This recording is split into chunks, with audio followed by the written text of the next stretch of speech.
On this episode, we are making asparagus tomato tart. So today we are gonna make something so amazing. I'm so excited. Puff pastry tart with asparagus, and we are gonna use tomatoes, little tomatoes for us. I got the kinds of the cute little different colors.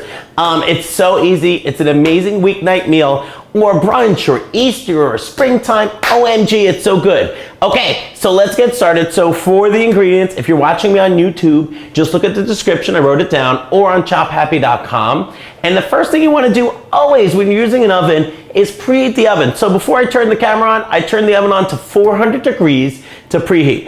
Okay, so guys, why I get this puff pastry, the reason why puff pastry puffs up so beautifully is because there's layers and layers of dough, and inside that dough is butter. Oh, I love butter. That's why I love French food. And the butter melts and it forms a steam, and when it's steam makes it puff. And I use store-bought puff pastry. It comes with 2 of them, so it's fabulous. So you can make 2 of these if you want to.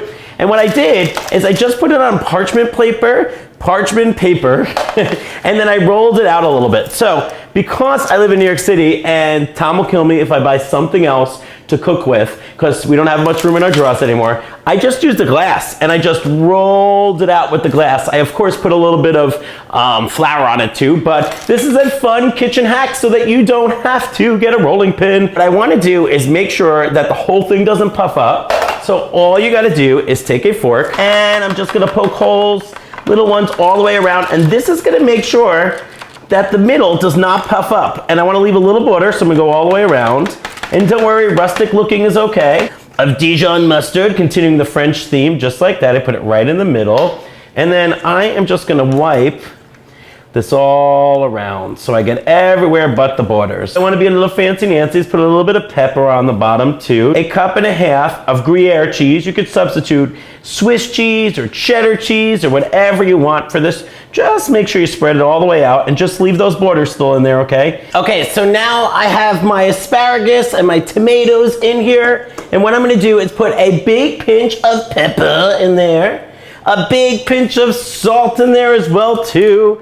And then my favorite, I love red pepper flakes. And the reason is that you're gonna get that buttery flakiness from that dough, that winey vinegary face from the Dijon mustard, and then that cheesy, smoky Gruyere cheese. So you want a little bit of spice. So about 1/8 teaspoon of red pepper flakes. And if you love spice more, and then you're gonna mix it with your hands. I'm mixing this with my hands. Now you get to be artsy. So what I like to do is put some asparagus down. I put a couple of layers of asparagus. How cute is that? And then a layer of tomatoes. You can cut these up if you want to, but I love how they roast up and they have that juicy burst of flavor. Okay, the last one's on. So I'm gonna put this in the oven for about 15 to 20 minutes. Around 15 minutes, you start checking on it. The pastry should puff up. Then you should start to see the asparagus and the tomatoes crisp up and wrinkle. And that is it. And the entire kitchen is gonna smell like cheese and butter. OMG. Okay, so I'll see you in about 15 minutes for puff pastry fun. Okay, this bad boy just came out of the oven. It smells so good in here. So let's cut this up. Perfectly cooked. It's nice and crispy right there. And then that tomato roasted up beautifully. And look at that asparagus right over there. It's charred. Here we go. We're gonna try this. Oh my God. That tomato just bursted in my mouth. And then that smoky cheese. Oh, this is so good. Oh my God. I just got that last taste of Dijon in the background. This is a winner. All right, guys, I love you guys. You guys are fabulous. Please make this beautiful meal for someone you love too, and tell them that you're grateful for them. And please subscribe to chophappy.com or YouTube, whatever you're watching me from. And I love you, and have a great day. Yay. All right, I'm gonna continue eating this bad boy.